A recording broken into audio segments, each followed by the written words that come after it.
Isa sa mga pinakamahalagang gawin ng tao bilang tugon sa pag-ibig ng Diyos is to develop oneself. Ma-develop ang sarili natin. Luke 2:52, tungkol kay Jesus, Jesus grew in wisdom and stature and in favor with God and all the people. In other words, Jesus grew physically, mentally, socially, and spiritually. Balanced growth. Yan ang mahalaga at dapat natin ngayong pag-aralan to keep growing. At yan ang pamagat ng ating pag-aaral, grow to your highest potential. Abutin mo ang pinakakaya mong maabot sa tulong ng Diyos. Salamat, Ama, dahil kayo po ang aming teacher. Now we ask you to quiet our hearts, calm us, payapain niyo po kami, buksan ang aming isip at bigyan ng liwanag para lalo naming maunawa ang pinakamahalagang pagtugon sa buhay na binigay mo sa amin at yun ay lumago physically, mentally, spiritually, socially. Be our speaker, be our teacher. We ask you, Father, in the name of your Son, our Lord and Savior, Jesus Christ. Grow to your highest potential. Jesus grew in all ways. Sabi nga ng Luke 2:52 na ating binasa, and Jesus increased, advanced, kept increasing in wisdom and in favor with God and men. Those variations sa mga words galing sa iba-ibang versions of the Bible, but actually talking about the same thing. That Jesus increased, advanced, and kept increasing in wisdom. At kung si Jesus na yon, lalo namang dapat tayo mag-grow. Dahil mas kailangan natin yon. At si Jesus na ang nagbigay ng halimbawa sa kanyang sariling buhay na siya mismo lumago, kaya dapat tayong patuloy na lalago. Jesus continued to learn more and more, to grow physically, and people liked him and he pleased God. That is another version of the same verse, Luke 2:52. Another version says, he became strong and he could understand more and more things. Isinilang si Jesus, ipinakita nun yung human side niya, hindi niya alam lahat agad. He kept on growing in knowledge that he was able to understand more and more things. At bakit kailangan mangyari sa kanya yon bilang model natin? Kasi tayo rin pwedeng maging ganon, in fact, dapat maging ganon. Na patuloy lumago ng lumago ang isip, lalong lumiwanag ang pag-unawa natin sa mga bagay-bagay. So Jesus grew into a balanced person. At ngayon pa lang, nagsisimula pa lang tayo ng pag-aaral, gusto kong ilagay na natin sa isip natin kung anong gagawin natin sa pag-aaralan natin ngayon. Nang ending nito, dapat ay sundan, tularan, gayahin ang halimbawa ni Jesus. Iisa-isahin natin ang nangyaring growth sa Kanya at agad-agad isipin nyo, paano ko mag-grow in that way? Paano ko matutularan o masusundan si Jesus? For instance, Jesus developed physically. Hindi naman siya pagkasilang full-grown man na. Dumaan siya sa infancy, childhood, dumaan siya sa pagiging youth, and then pagiging young man, and then pagiging adult. He was physically able to do earthly and heavenly work because he was physically healthy. So mga kabataan at lahat ng kahit hindi na masyadong bata, pero patuloy pa rin tayong mabubuhay, develop physically. Isipin mo dapat, so you could minimize pain, maximize pleasure, and do the most good in life, kailangan mo ng healthy body. Hindi lahat tayo magkakatulad ng level of health. Hindi tayo magkakatulad ng health situation, pero pare-pareho tayo na pwede mag-develop kung saan tayo naroon ngayon. Magkakaiba ng strength, magkakaiba ng less strength ang ating mga katawan, pero pare-pareho natin dapat yan i-develop. Part yan ng true spirituality. 1 Corinthians 6:19-20, your body is the temple of the Holy Spirit who lives in you. So you must honor God with your body. And may I add, you must honor God in your body and what you do with your body. Kaya kailangan ng tao, nag-o-observe siya ng enough sleep. Science tells us na maraming napapalang mabuti ang katawan kung maagang natutulog. Sleep is very important. Isalin nyo yan sa important activities nyo, sleep. Hindi yun pagsasayang ng panahon.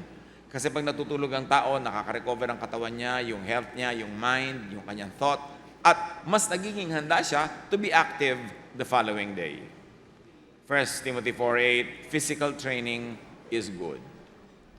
So whatever training you need, do it.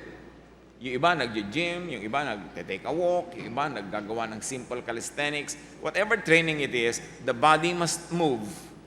And it is always helpful for the body to keep moving in correct ways. Isalin nyo yan sa mga activities nyo, yung physical training.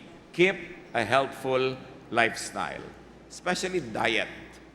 Dapat mas discerning ang tao ngayon kung anong kakainin, anong hindi kakainin. Proverbs 15:17, better to have a dish of vegetables where there is love than juicy steaks where there is hate. Hindi masama yung steak, pero ang sinasabi, kesa kumain ka ng maraming maluluho o mga mahal, mabuti na yung simple kung yung simple ang magbibigay sa iyo ng kapayapaan. Pagka naghahanap ka ng sobrang mahal o magastos, tapos napapaaway ka, nagiging selfish ka, nagiging unkind to others, better settle for simple foods. At yung food na yan, hindi lang dyan limited yung ibig sabihin ng Proverbs 15:17. Lahat o anumang bagay. Gusto mong mag-celebrate ng birthday, ng party, mabuti ng simple, pero hindi naman kayo nagkakautang-utang, hindi kayo napapalagay sa gulo, o hindi na-stress kayo at ang inyong mga magulang, better go for what is simple, pero peaceful ang mind mo. Kasi pag peaceful ang mind, peaceful ang katawan, it is good for the health. Good for your physical health, mental health, and emotional health. Lalong-lalo na sa ating spiritual health. So, be emotionally happy. Happiness is a primary duty of life. Pag happy ka, mas mataas ang immune system mo, mas malakas ang katawan mo panlaban sa mga sakit. Kaya may mga scientific studies, nakita nila yung mga pasyenteng malulungkot, matagal gumaling, pero mas masaya, mas nagre-respond sa medication, sa therapy, mas mabilis lumakas. May mga nagtatanong sa akin, Tito, sa dami po ng mga nanliligaw sa akin o nililigawan ko, kanino kaya ang pinakamaganda makipag-spend the rest of my life? Siyempre, iba-iba ng mga katangian yan, iba-iba ng mga assets. And I always tell them, go with that person who makes you emotionally happy. At the end of the day, sabi nga nila, di gabi na. But really, at the end of the day, ang mahalaga, happy ka. Huwag ka magpunta sa kaganda-ganda tapos hindi ka naman masaya. O kaya, mapera pero hindi ka naman masaya. Basta kung saan ka masaya. Kasi yung kaligayahan mo ang nagbibigay sa'yo ng basic good health. 1 Timothy 5:23, don't drink only water. You ought to drink a little wine for the sake of your stomach because you are sick so often. Alam nyo, marami sa mga religious conservative, minamasama nila agad pag may konting wine. Pero sa Bible mismo sinabi, dahil laging sira ang tiyan mo, uminom ko ng konting alcohol kasi makakabuti yan sa pag-disinfect ng digestive system mo. In other words, hindi laging masama yung mga ganyang bagay, basta nasa tamang context, tamang panahon, at tamang amount. So, do not needlessly fast. Kabaligtaran, ano? Kasi ang katuroan ni Jesus, ganun baligtad. Si Jesus mismo, tinuligsa siya. Sabi, bakit hindi kayo lagi nagfa-fast? Kasi si Jesus kahit kailan hindi nag-lead ng fast. In fact, lagi siyang kasama sa mga handaan, mga kainan, kasiyahan. Kasi yun ang gusto niyang maranasan ng mga tao in a good way, ha? Na kailangan mag-enjoy ka sa buhay. Hindi puro pagtitiis, puro pagtitimpi, pag-fast dyan. Gawain yun ng mga religion. Pero Jesus was never religious that way. Sabi sa kanya, sa Luke 7:34, sabi naman ni Jesus, nang dumating naman ang anak ng tao, meaning him, siya'y kumakain at umiinom. Ngunit sinasabi naman ninyo, tingnan nyo ang taong yan, matakaw, lasenggo, at kaibigan ng mga maniningil ng buwis at ng mga makasalanan. And that is Jesus. Maaga pa, ihiwalay nyo yung teachings ng religion at yung teachings ni Jesus kasi hindi laging magkamukha yun. Hindi laging pareho. Ang ipipili sa'yo ng religion, magtiis, magtiyaga, mag-fast, magutom, magpuyat, maglingkod, maghirap, magbigay.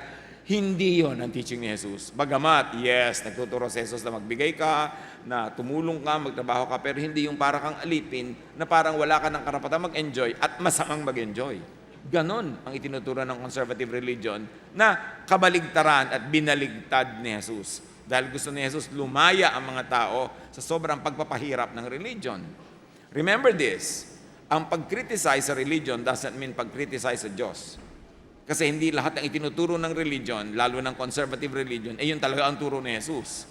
Kaya bilang isang naniniwala kay Jesus at sumusunod kay Jesus, isang malagang tungkulin, alamin mo ang tunay na katuruan ni Jesus, isolate it, separate it from the teachings of conservative religion and corporate religion. Sino ba ang galit kay Jesus? Di ba yung mga religious leaders? Kasi nga, kinikriticize ni Jesus, kinikritik, ine-engage niya yung mga katuruan ng religion na tumatali, nagkukulong sa mga tao needlessly, hindi naman kailangan. So Jesus grew. Now, Jesus developed mentally. Jesus was able to engage the wise and the wiser people of His time. Nung si Jesus dinala ng kanyang mga magulang sa Jerusalem, tapos nung uwian na, nakita nila wala pala si Jesus sa grupo ng papauwi na sa kanilang hometown.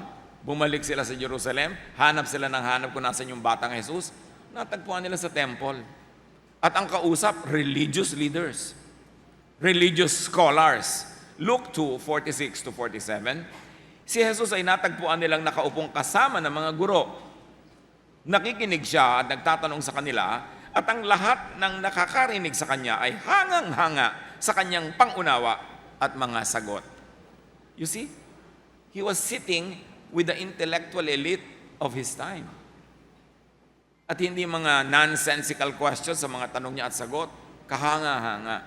At ito ay magandang gawin ng sinuman, patuloy na mag-aral. But what's important is to sit with the wise. Hindi ka lagi lang sasama sa tawa lang kayo at sasaya nyo para wala namang katuturan. Dapat marami kang time na inuubos, pakikipag-usap sa mas marunong kaysa sayo. Kasi pag ang kausap mo mas marunong kaysa sayo, may matututunan ka.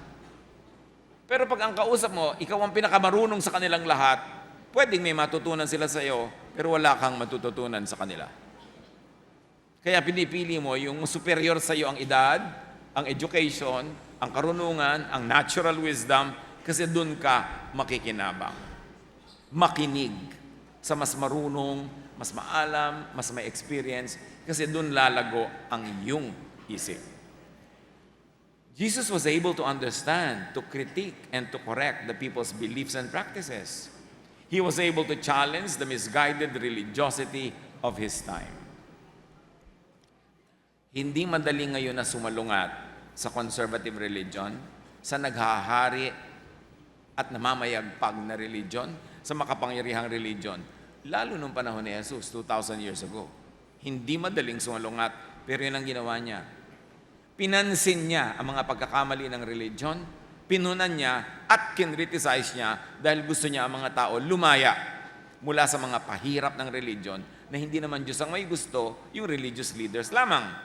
Matthew 5:20, sabi niya sa mga religious leaders of his time, sinasabi ko sa inyo, kung ang pagsunod ninyo sa kalooban ng Diyos ay tulad lamang ng pagsunod ng mga tagapagturo ng kautusan at ng mga pariseo, hindi kayo makakapasok sa kaharian ng langit. Sabi ni Jesus, kung ang tutularan nyo lang sa pagsunod sa Diyos, ang pagsunod ng mga religious leaders nyo, pare-pareho lang kayong mabubulid, pare-pareho lang kayong maliligaw, hindi nyo matatagpuan ang tunay na paghahari ng Diyos sa inyong puso at isip kasi kulang ang turo nila. Puro religiosity, puro ritual, puro sacrifice, pero walang pagkain ng isip at ng kaluluwa. Sabi niya, huwag ninyo silang tutularan. The teaching of Jesus was counterculture. Actually, kontra sa kultura, sa agos ng kanyang panahon. Kaya nga siya pinatay ng mga religious leaders. Pero can you imagine that? Ganon siya naglakas loob magturo, ganon siya katalino para magturo, at ang dahilan nun para palayain ng mga tao mula sa mga mapagpahirap na turo ng relihiyon.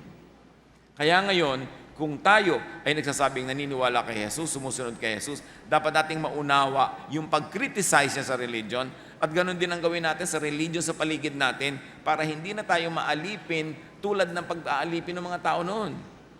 Jesus came to set free, to save from the law, to save from judgment, to save from guilt, to save from all the fear that religion instills in people. Counterculture yan. At ang counterculture, lalo't matalinong counterculture, panghenyo yan. Yung mga hindi masyadong matalino, aayon na lang yan, susunod para walang gulo. O susunod-sunod na lang kasi ayaw naman nila mag-isip.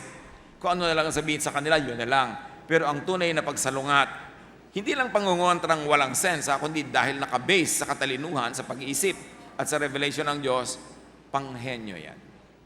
At magandang gawin natin yan to critique. Tanungin mo ang sarili mo, bakit namin ginagawa ang ginagawa namin? Talaga bang mabuti ito sa amin? O nakasanayan lang namin, kaya gawa kami ng gawa para kami mga robot, kahit walang akong nakikitang dahilan para gawin ang mga bagay na ito. Mark 7:8, binabaliwala ninyo ang utos ng Diyos at ang sinusunod nyo yung mga tradisyon ng tao. Can you imagine? Jesus was able to isolate yung true teachings of God from the teachings of religion and the teachings of religious leaders. Sabi niya, binabaliwala niyo naman ang utos ng Diyos ang sinusunod na lang, utos ng tao. So, liwanagin ninyo kung ang sinusunod niyo ba ay talagang utos ng Diyos o utos lang ng tao. Kasi sayang naman ang effort, sayang ang panahon, sayang ang lakas kung hindi naman pala talaga galing sa Diyos yung utos.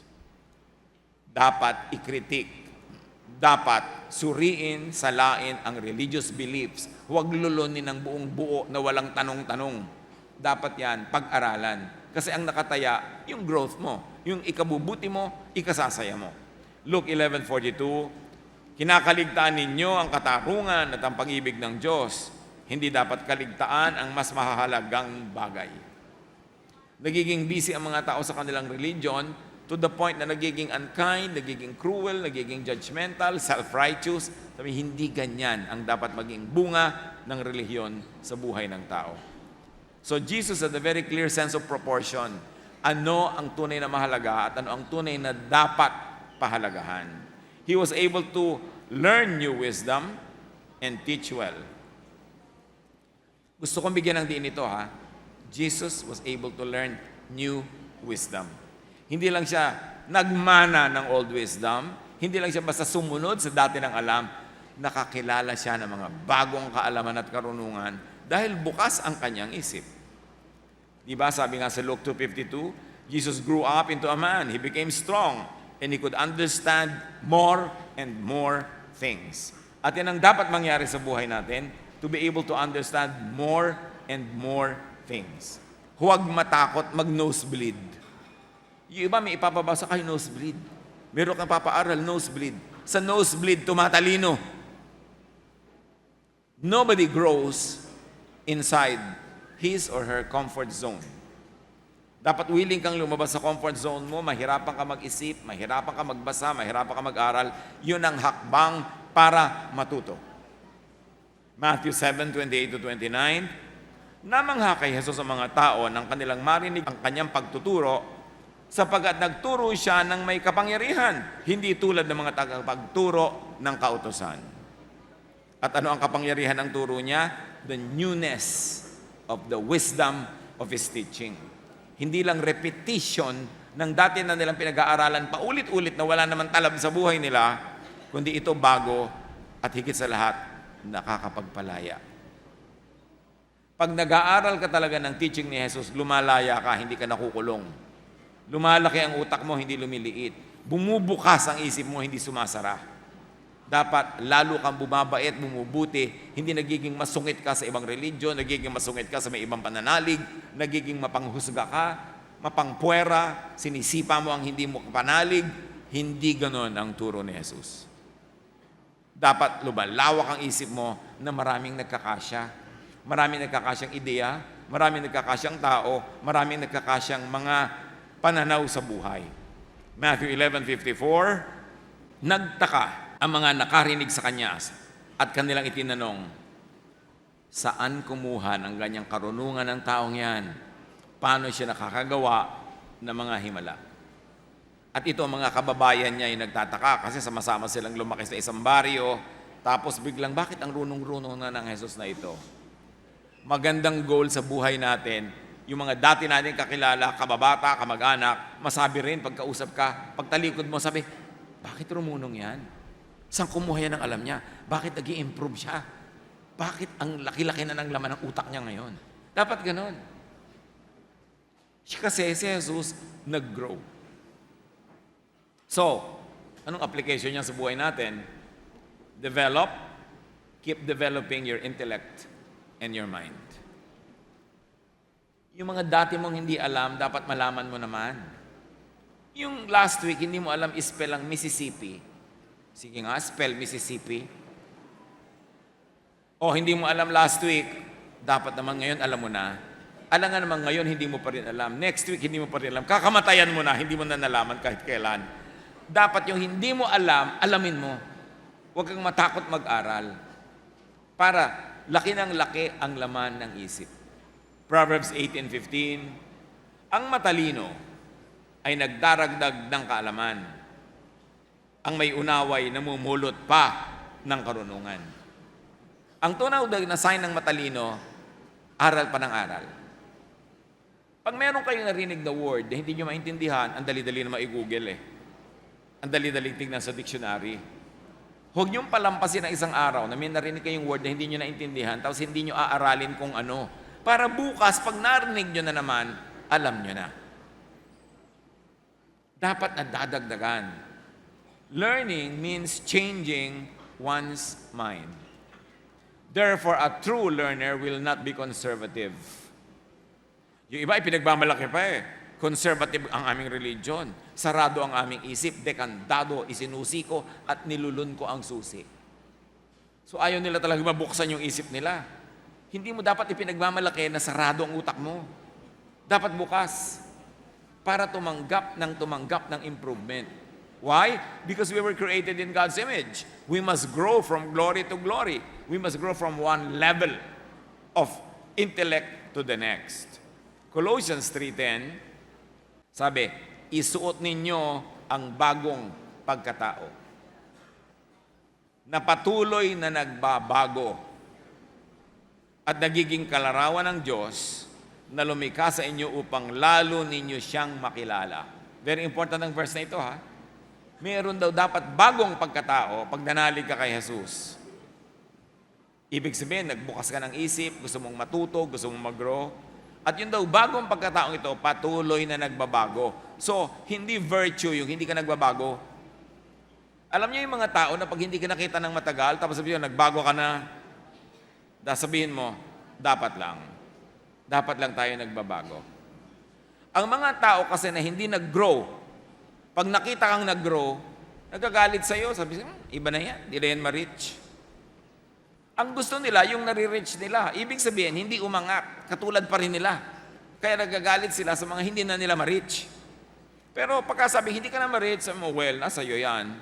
Pwede ka rin naman mag-grow para mo ako ma-reach. Pero sa lagay, para mo ako laging ma-reach, hindi na ako mag-grow, ganun. Hindi kapintasan yung nagbabago. Dapat nga nagbabago. But for the better, of course, ang pagbabago. Yung dumadami ang iyong alam, tumatalino ka, at kung mapapa-asenso ang iyong buhay mo, ang iyong finances, ang iyong education, lalong mabuti. Kasi nilikha ka ng Diyos para patuloy na ma-develop.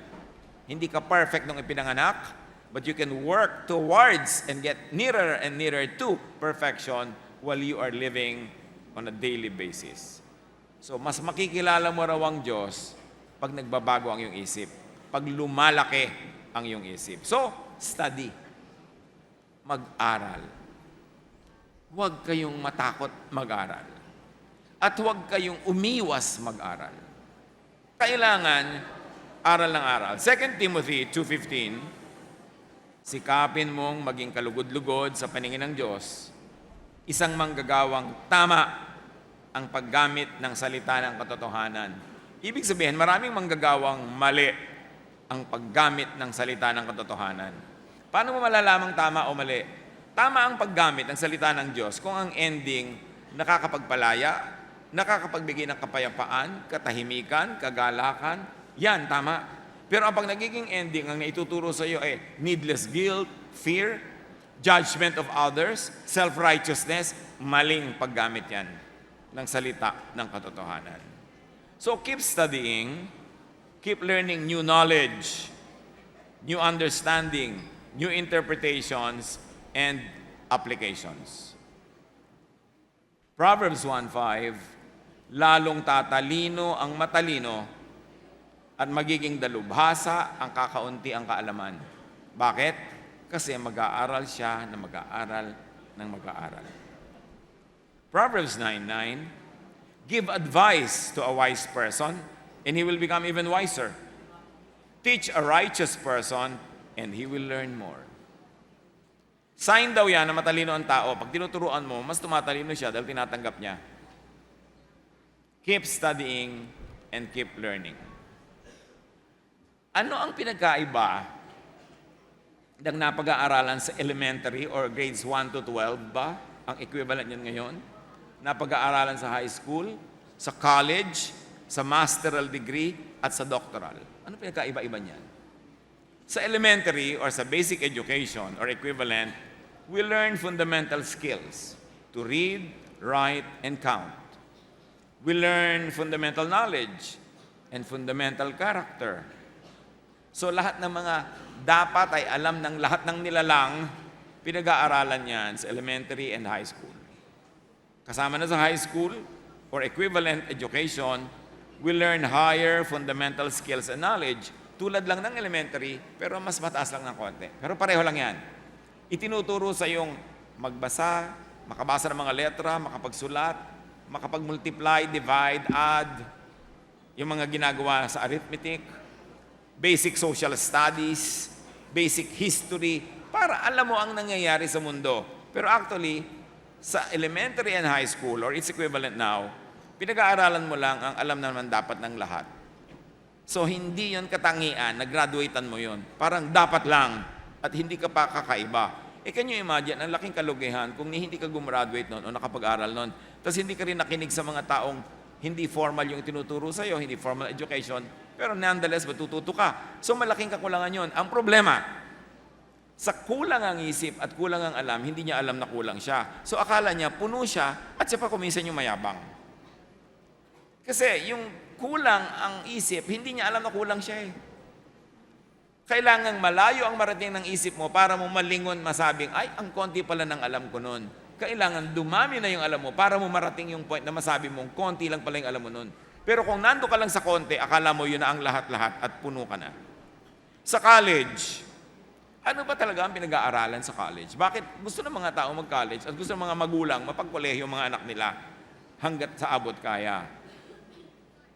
Yung college or university education, we get to know what all people already know and should know. In other words, para lang yung elementary, high school, nalalaman mo lang ang dapat alam mo. Can you imagine na napakalaking kakulangan na hindi mo malaman yung dapat mong alam?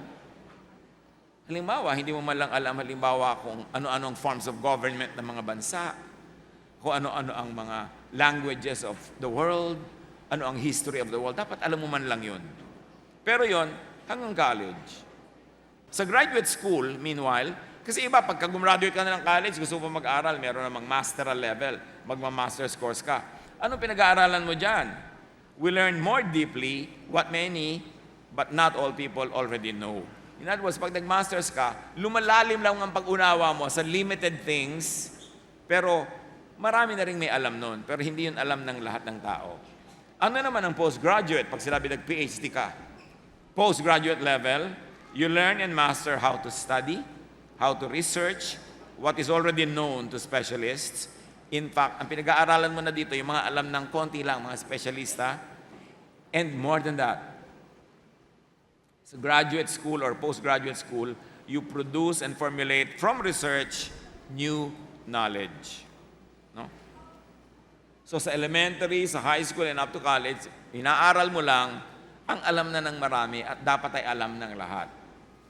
Then pag masters ka, nagpapakadalubhasa ka lang sa konting mga bagay, pero lumalalim ang pagkakaunawa mo doon. As a doctorate, you are able to produce new knowledge from research. Kaya, yung mga iba, halimbawa, salamat naman nakatapos ng kolehiyo. Wow, malaking achievement yan. Pero akala nila yun na ang lahat-lahat. No. Marami pang dapat pag-aralan.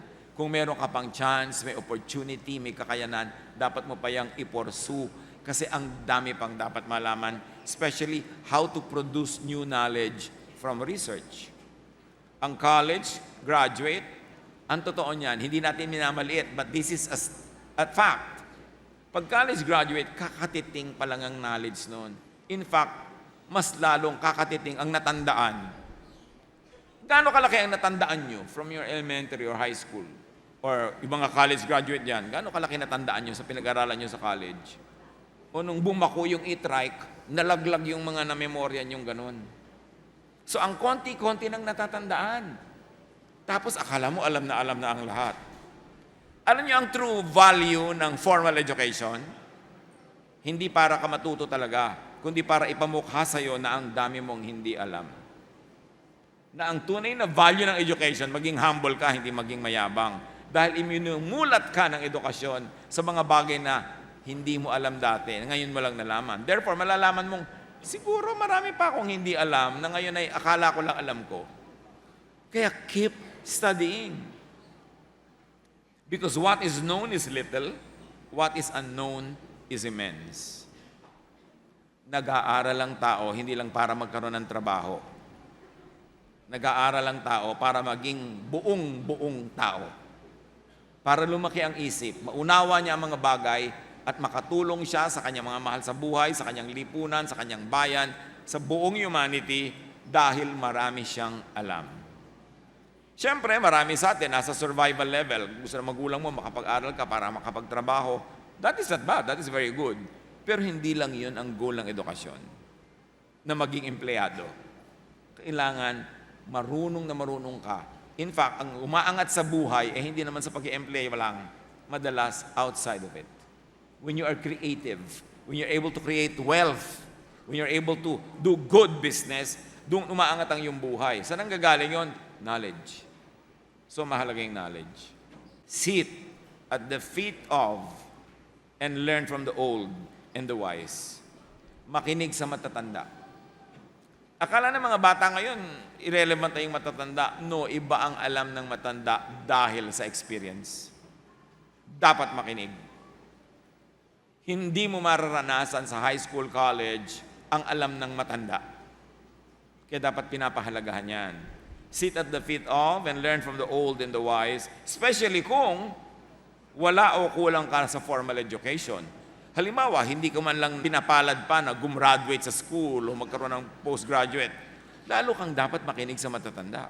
Dahil kanino ka makikinig? Saan ka pa matututo? At ang pinagkaiba ng matatanda, kung kamag-anak natin, hindi lang sila marunong, meron sila sa ating malasakit. Mahal nila tayo. So tuturuan nila talaga tayo na umiwas sa mga panganib at ma-maximize ang ating mga potential sa buhay. Eh di lalo na kung yung matanda ay experience pa, learned and educated, lalong dapat pakinggan. Pero tandaan nyo, hindi ka lang makikinig dahil edukado siya o may diploma. Yun lang, minahal ka niya, tumanda yung mga matatanda, learning from experience, mahalagang matuto sa kanila. Proverbs 13:20, whoever walks with wise people will be wise, but whoever associates with fools will suffer. Reviewin nyo lahat ng mga kakilala nyo yung napahamak sa buhay. Usually, yung mga kasama nila ang nagpahamak sa kanila. O nagpahamakan sila sa isa't isa. Proverbs 16:31, silver hair is beautiful crown found in a righteous life. Igalang ang white hair. Igalang ang ibig sabihin ng pagtanda. Walk with the wise. Proverbs 15:22, without advice, plans go wrong. But with many advisors, they succeed. Kukuha kayo ng advice sa mga taong hindi nyo kamukha mag-isip. Kasi kung kukuha ka lang ng advice sa kabarkada mo, kaibigan mo, pare-pareho kayo mag-isip, di pare-pareho lang kayo ng hindi alam, although pwede pare-pareho kayo ng alam. Makikinig ka sa may ibang alam, may ibang opinion, kasi yun ang magpapalawak ng iyong pananaw. Proverbs 22:29, alam ba ninyo kung sino ang pinaglilingkuran ng mga mahusay magtrabaho? Sila'y maglilingkod sa mga hari, hindi sa mga alipin. Very important ang verse na to. Pag magaling ka, ang paglilingkuran mo yan, magaling. Hindi mga alipin. Halimbawa, ang galing mo manggupit ng buhok. Ang gugupitan mo ng buhok, mga prinsesa, mga milyonarya, mga sikat, Pero kung bakit ka maggupit, di ba? Ang gugupitan mo lang, yung mga alipin lang, yung maliit lang ang budget, yung mga nasa gilid-gilid lang dyan, kasi yun lang ang kaya mong gawin. Hindi natin minamaliit yung mga nasa gilid-gilid. Pero ang point natin, pag magaling ka, kahit ano yon, ang kasama mo magagaling din.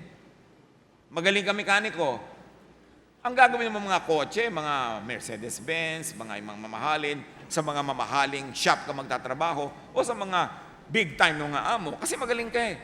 Pero kung pipitsugin kang mekaniko, diyan ka lang sa gilid-gilid na pipitsuging mga kotse din ang gagawin mo. Kung magaling kang magluto, magaling kang mag-cater, ipag-cater mo yung pinakamagagaling na kliyente, pinakamahusay magbayad.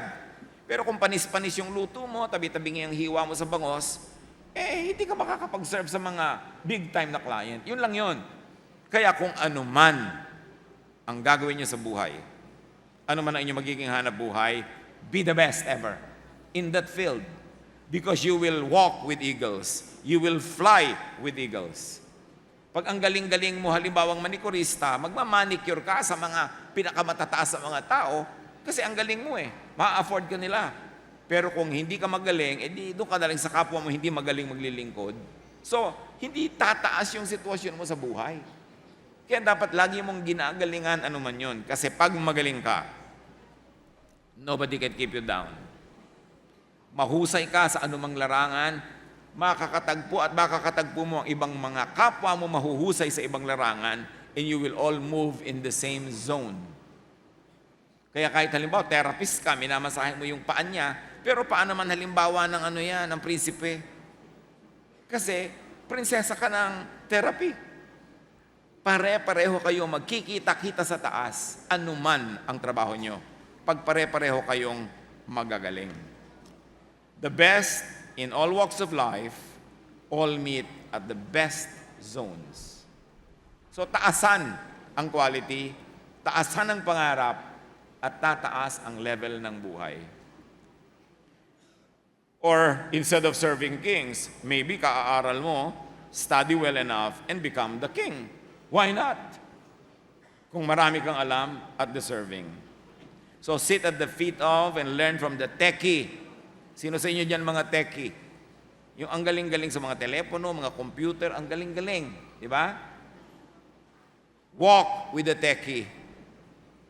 Yun mga iba, mag-on lang ng cellphone, di ko to alam, anak, gawin mga ito. Yung, ang tagal-tagal pang mabubuhay, hindi pa naman sasakabilang buhay bukas, ba't di mo pag-aralan yan? Lagi mong iaasa sa iba. Yun na ngayon ang kalakaran. Techie is the new sexy. Di ba ang napakasarap nung, sino gusto mong kasama? Yung pag ayaw umandar ng computer mo, nagagawa niya. Parang ito na ngayon ang bagong magaling. Yung napapaandar niya, yung mga gamit na yan na nagpapadali ng ating buhay. Now, going back to Jesus, Jesus grew socially.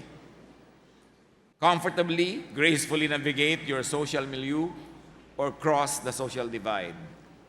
Dapat hindi ka mahiyain. Walang mangyayari sa buhay mo kung lagi ka mahiyain. Mga magulang, sino dito mga magulang na huwag niyong turuan ng mga anak niyong maging mahiyain? Para niyo na tinuro ang maapi. Yung mahihain kasi kain na nakain ka, busog. Pero kinakain na nung large intestines niya, yung small intestines. Pero sasabihin pa, busog kasi mahihain. Yung merong magandang mangyayari, hindi gagawin ng mahihain. So huwag niyo sa tinuturuan, hindi virtue maging mahihain. Siyempre, hindi naman virtue maging walang hiya. No? Pero dapat, hindi ka dungo. Huwag turuan ang mga anak na magkaroon ng slave behavior and slave mentality. Matthew 9:10-13, nang si Jesus at ang kanyang mga alagad ay nasa bahay, dumating ang maraming maniningil ng buwis at mga makasalanan. Sila ay magkakasalong kumain. Nang makita ito ng mga Pariseo, tinanong nila ang kanyang mga alagad, bakit nakikisalo ang inyong guro sa mga maniningil ng buwis at mga makasalanan? Ano ang lesson dito? At is kay Jesus, yung mga itinuturing ng mga religious leaders na makasalanan at mga maniningil ng buwis. So Jesus was very socially amiable. He was very socially friendly that even the outcasts in society fell at ease with Him. Yan din ang kasanayan natin na ma-at-ease tayo sa tao at ma-at-ease sila sa atin. So many wonderful opportunities will open to you when you are at ease with people and when they are at ease with you. So develop social skills and grace. Colossians 4:6, sikapin ninyong maging laging kaaya-aya at kapakipakinabang ang inyong pananalita sa kanila at matuto kayong sumagot ng tama sa lahat ng tao. Sa pagsasalita lang natin, doors of opportunities can open or close. Pagka nagsasalita ka, mahusay ang bitaw mo ng salita, polite, maganda, matalino, may sense, may mga makakarinig dyan, nabibigyan ka ng opportunity ng umasenso sa buhay dahil natutuwa sa'yo.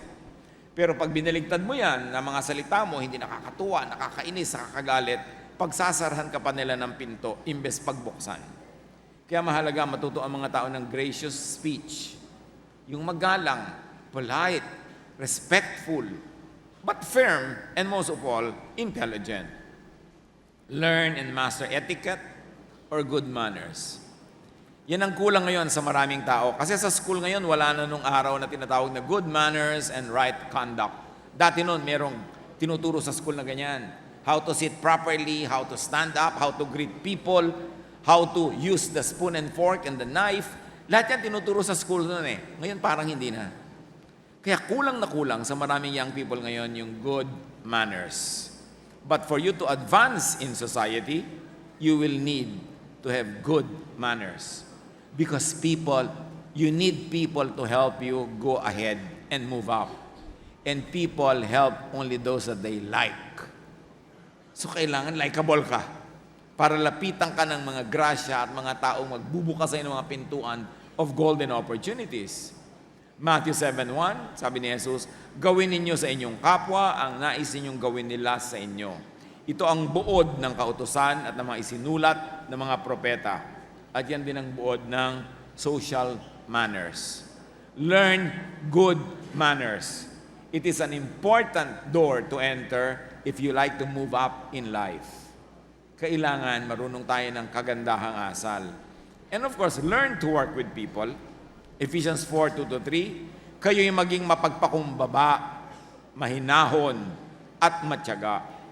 Mapagparaya kayo dahil sa inyong pagmamahal sa isa't isa.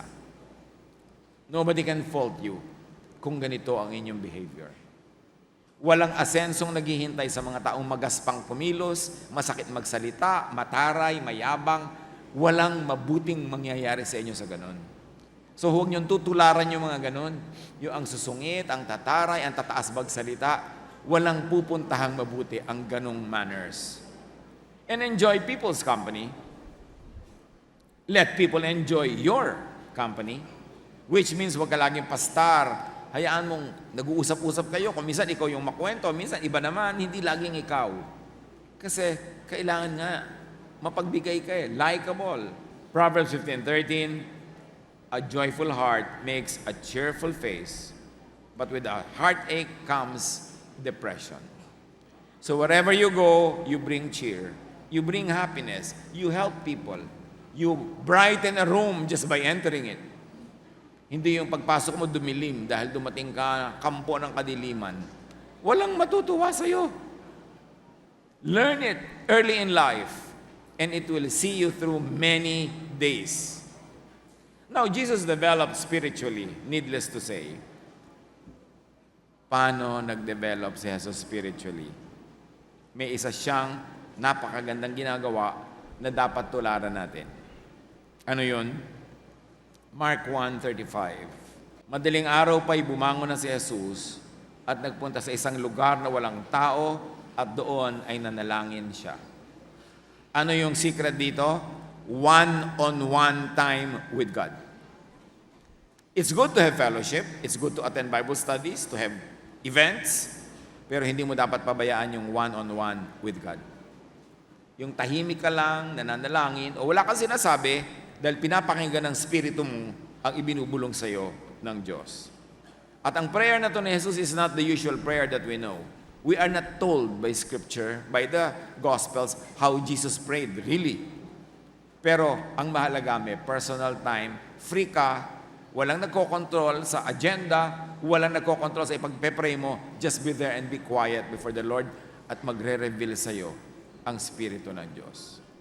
Luke 6:12, nang panahong yon, umakyat si Jesus sa isang bundok at magdamag siyang nanalangin sa Diyos. Mag-isa. Usong-uso kasi ngayon yung grupo-grupo prayer, santamba kayo nagpe-pray, nakasulat sa bulletin board kung ano ipagpe-pray nyo, naka-PowerPoint, controlled na controlled yung prayer. Hindi ka free. Ang na-achieve mo, pag nag-iisa ka lang, kung anong gusto mo pag-usapan nyo ng Diyos, kung anong gusto mo ipag-pray, o gusto mo huwag kang kumibo, makinig ka lang ng makinig, it can happen. So personal, one-on-one with God is very important. So spiritual development. Again, that's not the usual prayer that we know now. Religiosity is not always the same as spirituality. The people in Jesus' time were very religious, but Jesus reserved his harshest critique for the ultra-religious. Napansin nyo ba, pag pinag-aaralan nyo yung Gospels, walang pinagalitan si Jesus na makasalanan. Ang lagi niyang pinapagalitan, yung mga relihiyoso, na self-righteous and judgmental. Learn from that. Na ayaw ni Jesus yung mga tao maging self-righteous and judgmental. Gusto niya, nagmamahalan, nag-uunawaan.